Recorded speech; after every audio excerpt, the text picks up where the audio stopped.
matter of great pride for all Indians, the Indian Navy has launched its first indigenously designed and built nuclear-powered submarine. Prime Minister Dr. Manmohan Singh formally launched the INS ARIHANT at the Naval Dockyard in Visakhapatnam. Only 5 other countries in the world have a similar nuclear submarine. These are Britain, China, France, Russia and the USA. The 6,000-ton submarine was built at a cost of $2.9 billion under Advanced Technology Vessel Program. ARIHANT is expected to go into full service in 2 years' time.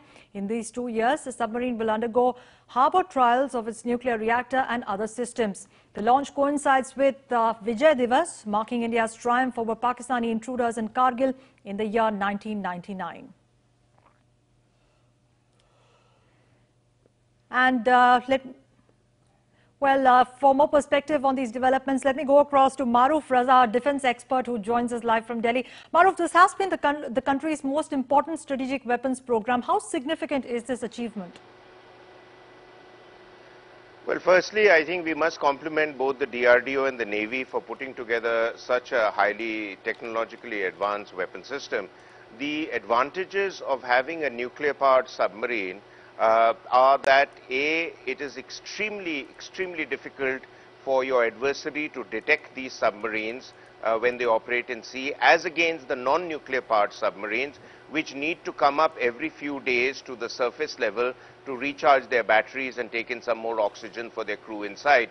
Nuclear powered submarines, their only limitation is that they can stack X amount of foodstuff and other wherewithal which the crew needs to survive.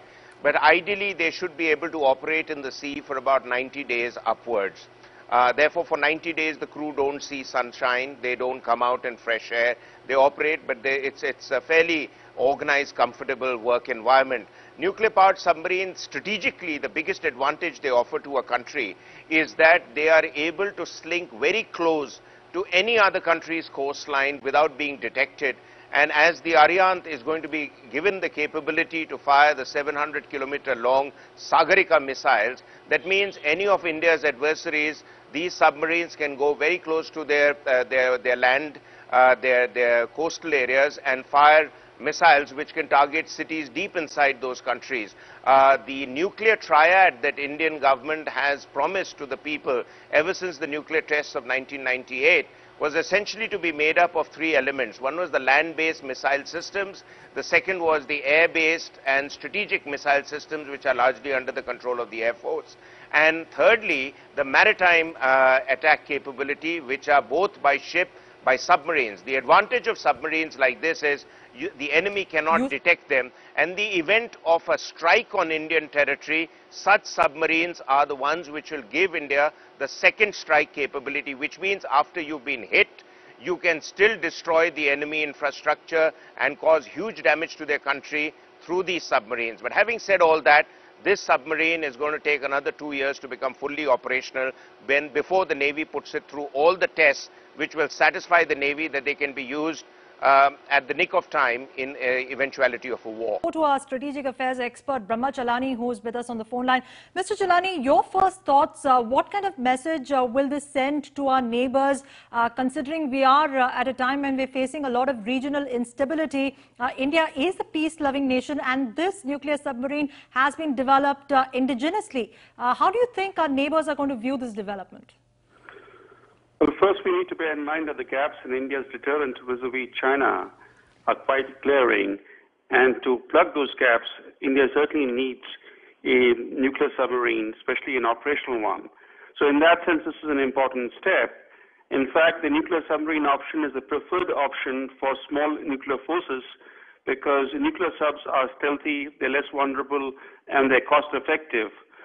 In fact, deterrence can be achieved with a smaller number of missiles at sea than if they are land-based.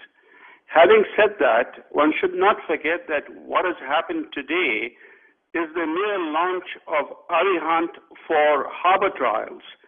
This may be an important step, but India still has a long way to go. After all, it will take India some years before it can deploy its first nuclear sub armed with sea-launched ballistic missiles. The nuclear sub is only a platform. What makes a nuclear sub lethal are the weapons on board. and the sea-launched ballistic missile program of India is still at the threshold stage.